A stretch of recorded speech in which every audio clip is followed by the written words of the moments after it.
Good morning teacher. Good morning coffee. Cricket ఎలా అయిందా? నువ్వు కమింగ్ టీచర్. క్లాస్ రూమ్ ఖాళీగా ఉండటం చూసి అయ్యో టీచర్, నేను మాత్రమే క్లాస్కి వచ్చానా? పిచ్చుక కొత్త చిలుక రాలేదా టీచర్? వస్తే క్లాస్ రూమ్లోనే ఉంటారు కదా కాకి. Yes teacher.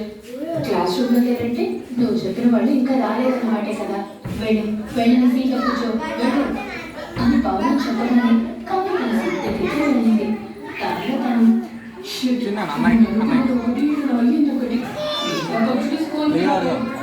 వచ్చి పావులం టీచర్ దగ్గర బుక్ అయ్యాను. ఇప్పుడు నన్ను ఏం చేద్దామని అంటుందో, ఏం అడుగుతుందో అని అనుకుంటూ ఒక బుక్ తీసి చదువుతూ ఉంటుంది. పావులం టీచర్ కాకి దగ్గరికి వచ్చింది. కాకి, నీకు పిచ్చుక చిలుక కొంగ గ్రద్ద ఇల్లు తెలుసా? తెలుసు టీచర్. అయితే పద మనం పట్టింటికి వెళ్దాం. పదండి టీచర్ అని కర్ర పట్టుకున్న పావులం టీచర్ని తీసుకొని కాకి స్కూల్ నుంచి బయలుదేరుతుంది. టీచర్, ముందుగా ఎవరింటికి వెళ్దాం? మొదటిగా ఎవరి వస్తుంది కాకి? పిచ్చుక ఇల్లు టీచర్. అయితే ముందుగా పిచ్చుక ఇంటికి వెళ్దాం. టీచర్, మీరు ఒకటి గమనించారా? ఏంటి? నువ్వు స్నానం చేయకుండా నీళ్లు చల్లుకొని రావడం కాకి?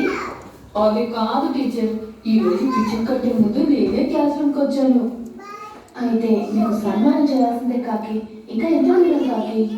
వచ్చా టీచర్ అని కాకి పిచ్చుక ఇంటికి తీసుకెళ్ళిపోయింది. పిచ్చుక బెడ్ మీద దుప్పటి తప్పుకొని పడుకొని ఉంటుంది. కాకి ఆ దుప్పటిని లాగేస్తుంది. పావురం కర్రతో ఒక్క దెబ్బ కొడుతుంది. అంతే, కర్ర దెబ్బ మాటకి పిచ్చుక లేచి బెడ్ మీద కూర్చుంటుంది.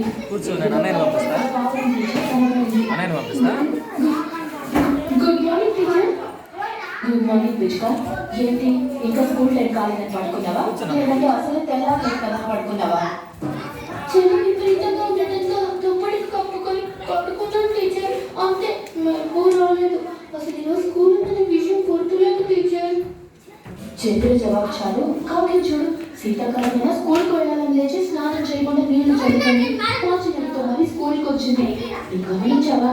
కాకి మాట్లాడుతుంటే బ్యాగ్ స్మెల్ వస్తుంది. అలా కాకుండా ఇంటి